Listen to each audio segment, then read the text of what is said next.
আমাদের অন্তর্বর্তীকালীন সরকারের প্রধান উপদেষ্টা ডক্টর মোহাম্মদ ইউনূস আজ তার যে ভেরিফাইড ফেসবুক পেজ, মানে chief adviser government of Bangladesh, এই শিরোনামে যে ফেসবুক পেজটা আছে সেখানে উনি একটা পোস্ট দিয়েছেন এবং আমার কাছে মনে হয়েছে এটা খুবই একটা গুরুত্বপূর্ণ পোস্ট।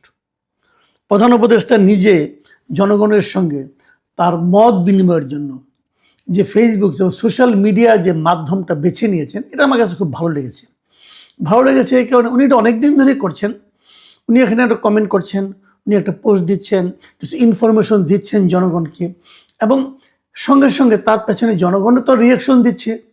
এটা খুবই আমার কাছে মনে হয়েছে খুব ভালো জিনিস, এবং এটা যদি চলতে থাকে তাহলে আমার ভালো। আমি এটাকে মনে করবো যে মানুষের সঙ্গে, সরকারের সঙ্গে জনগণের একটা মানে মত বিনিময়ের একটা সুযোগ এখানে থাকে, এবং তাতে হয়তো প্রকৃত চিত্রটা চলে আসতে পারে যে আসলে কি হচ্ছে, সরকার কি করছে, অথবা সরকার কি করছে বলে দাবি করছে, এই সমস্ত নানা প্রসঙ্গ কিন্তু উঠে আসতে পারে।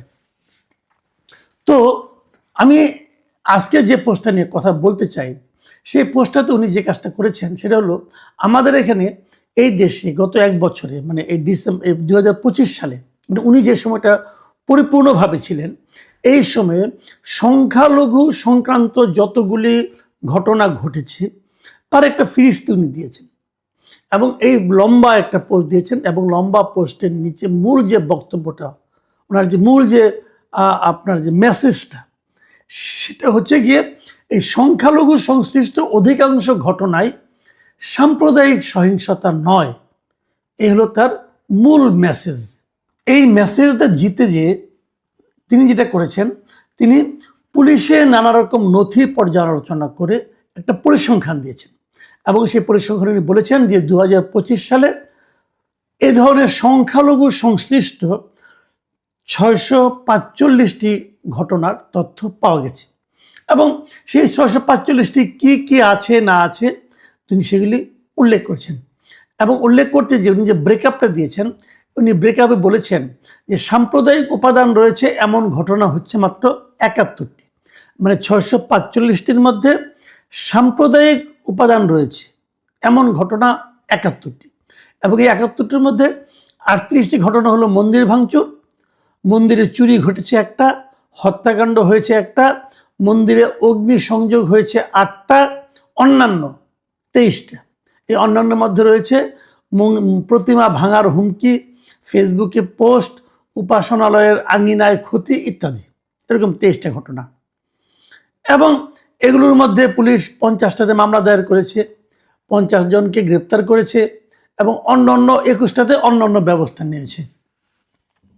এই হলো ওনার ব্যাখ্যা। এবং এর বাইরে যে ঘটনাগুলি আছে সেরকম ঘটনার সংখ্যা হচ্ছে 574।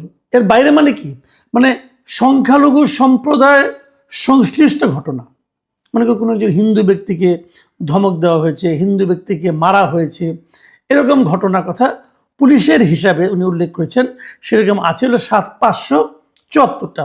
এবং তার মধ্যে কি আছে, প্রতিবেশী বিরোধ 51টা, জমি সংক্রান্ত বিরোধ 23টা, চুরি 106টা, পূর্ব শত্রুতা 26, অস্বাভাবিক মৃত্যু 172। অস্বাভাবিক মৃত্যু 172 মানে এটা কি ভাই? অস্বাভাবিক মৃত্যু জিনিসটা কি বোঝার চেষ্টা করেন। এই অস্বাভাবিক মৃত্যু হচ্ছে 172টা, এরা সবাই সংখ্যালঘু, এবং এটা ওনার বিবেচনায় সাম্প্রদায়িক সহিংসতা নয়। ধর্ষণ 58টা, এটাও সাম্প্রদায়িক সহিংসতা নয় ওনার বিবেচনায়। অন্যান্য হলো 138টা। এই হলো ওনার হিসাব। এবং উনি যে সাম্প্রদায়িক যেটা বলেছেন, মানে মন্দির এবং মন্দির সংক্রান্ত যে ঘটনাগুলি ঘটেছে, কেবল এগুলোই ওনার দৃষ্টিতে সাম্প্রদায়িক ঘটনা। মানে এই ব্যাখ্যা শুনলে না, মানে আমি কি বলবো, পৃথিবীর যে কোনো লোক এই ব্যাখ্যা শুনলে পরে তার ভিমরি খাবে। যে মন্দিরে আক্রমণ না হলে, মন্দির সংশ্লিষ্ট ঘটনা না হলে সেটাকে উনি সাম্প্রদায়িক ঘটনা বলছেন না। একটা হিন্দুকে আপনি মেরে আগুন দিয়ে জ্বালিয়ে দিবেন, এটা সাম্প্রদায়িক ঘটনা নয়। এটা কি ভাই? একটা মুসলমানকে পোড়াতে পারতো? একটা মুসলমানকে মেরে আগুন দিয়ে পোড়ানো সম্ভব?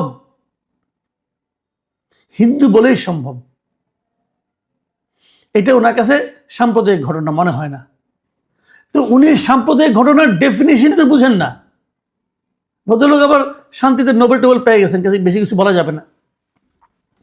ওনাকে যারা এই তথ্যগুলি দিয়েছেন তাদেরকে আমি জিজ্ঞাসা করতে চাই, আপনার সাম্প্রদায়িকতার অর্থ বুঝেন ভাই? অর্থ বুঝেন? মানে অস্বাভাবিক মৃত্যু হচ্ছে হিন্দুদের, স্বাভাবিক মৃত্যুতে কোনো সমস্যা না, অস্বাভাবিক মৃত্যু হচ্ছে, এটা সাম্প্রদায়িকতা না। তারপরে আপনার হত্যাকাণ্ড হচ্ছে, সাম্প্রদায়িকতা না, এটা কিছু হলো।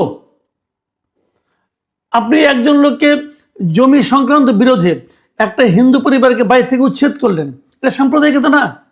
তার জমি দখল করলেন, এটাও সাম্প্রদায়িকতা না।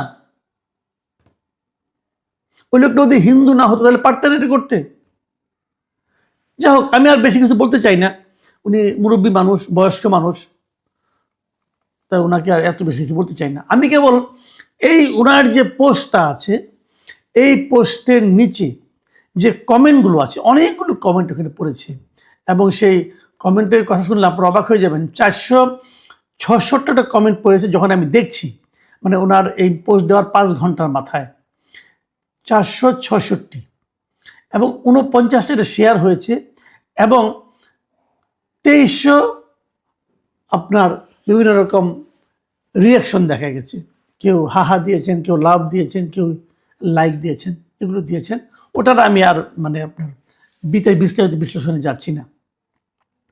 আমি কেবল ওনার এখানে যে কমেন্টগুলো পড়েছে, আমি সেখান থেকে কিছু কমেন্ট আপনাদেরকে আমি পড়ে শোনাতে চাই।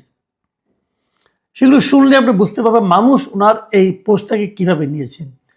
এবং আমি যেগুলি পড়ছি সেগুলি সবই যে হিন্দুদের তা না, 2-1টা মুসলমানেরও আছে, বাট হিন্দুদেরই বেশি। হৃদয় রায় নামে একজন লোক লিখেছেন, একজন নোবেল জয়ী সরকারে থাকার পরও কেন 38 মন্দিরে ভাঙচুর হবে। আবার রাজীব সরকার লিখেছেন, মন্দির ভাঙছে কাশেম, মামলা হয়েছে আবুল নামের আওয়ামী লীগ নেতার নামে। কাশেম পুনরায় আরেকটা মন্দির ভাঙার প্ল্যান করছে আরেক আওয়ামী লীগ নেতার নামে মামলা দিবে বলে। বিষয়টা দাঁড়ালো কি? বিদ্যুৎ মণ্ডল লিখেছেন, একটাও বিচার হবে না, কারণ রাষ্ট্র নীরব ভূমিকা নিয়েছে। সংখ্যালঘুরা কিছু বললেই রাষ্ট্রদ্রোহী হয়ে যায়, ভারতে দালাল হয়ে যায় ও রয়ের এজেন্ট হয়ে যায়। অথচ 1200 টন ইলিশ রপ্তানি হয় এখন। মোহাম্মদ নাজমুল হাসান লিখেছেন, 1600-র বেশি মব ভায়োলেন্স হয়েছে, একটারও বিচার হয়নি, মামলাও হয়নি। কাকু শুধু ফেসবুকে লম্বা লম্বা পোস্ট দেয়। সোহাগ দাস লিখেছেন, সংখ্যালঘুদের মধ্যে যদি একজনও বিচার পেয়ে থাকে জানাবেন। উনি কিন্তু তাকে চ্যালেঞ্জ করলেন, একজনও সংখ্যালঘুকে বিচার পেয়েছে তার উপর ঘটে যাওয়া অত্যাচারে। সুরঞ্জিত বাবু সেন লিখেছেন, এতদিন পরে কেন এমন বাক্য বলতে হলো, কোনো কিছু আছে নাকি পর্দার আড়ালে।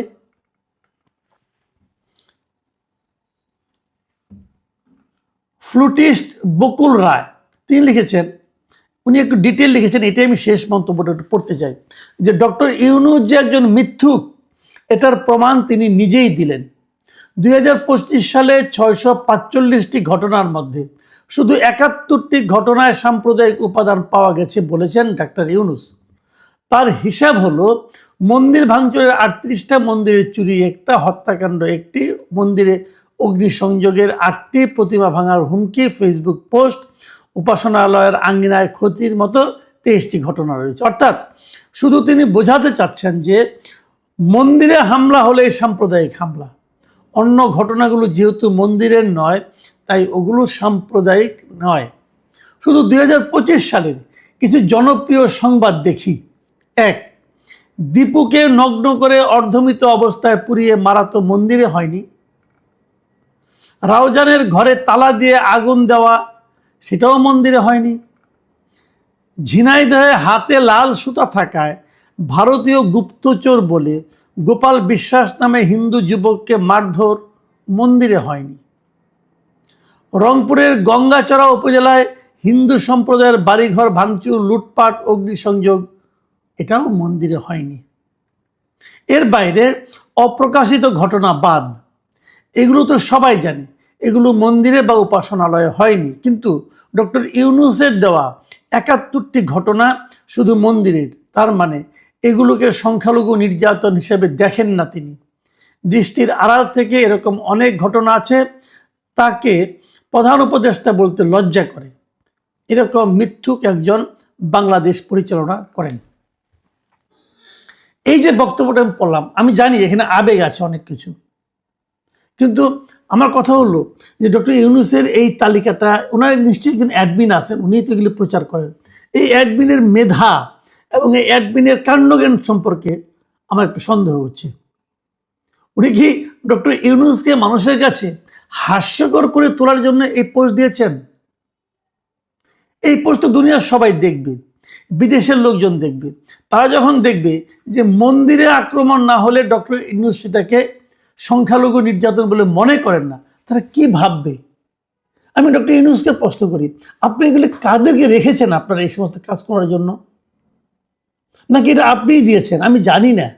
আপনি এত এতটা কম বুদ্ধি সম্পন্ন আপনি হবেন এটা আমি ভাবতেই পাই না।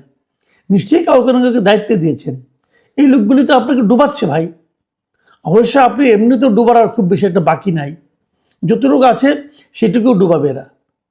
একটু সতর্ক হন।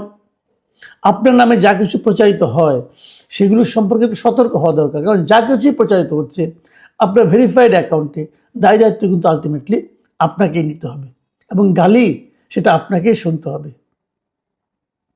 প্রিয় দর্শক, আমরা দেশে কোনো ধরনের সাম্প্রদায়িক সংঘাত চাই না, আমরা সংঘাতই চাই না। আর সংখ্যালঘুর উপর আক্রমণ সেটা তো আরও চাই না। একটা দেশ কতটা সভ্য সেটা আসলে নির্ভর করে সেই দেশে সংখ্যালঘুরা কতটা নিরাপদে থাকতে পারেন তার উপর। এই উপলব্ধিটা যতক্ষণ পর্যন্ত আমাদের না হবে ততক্ষণ পর্যন্ত আমরা আসলে ক্রমাগত নিজেদের বর্বরতায় প্রকাশ করে যাব।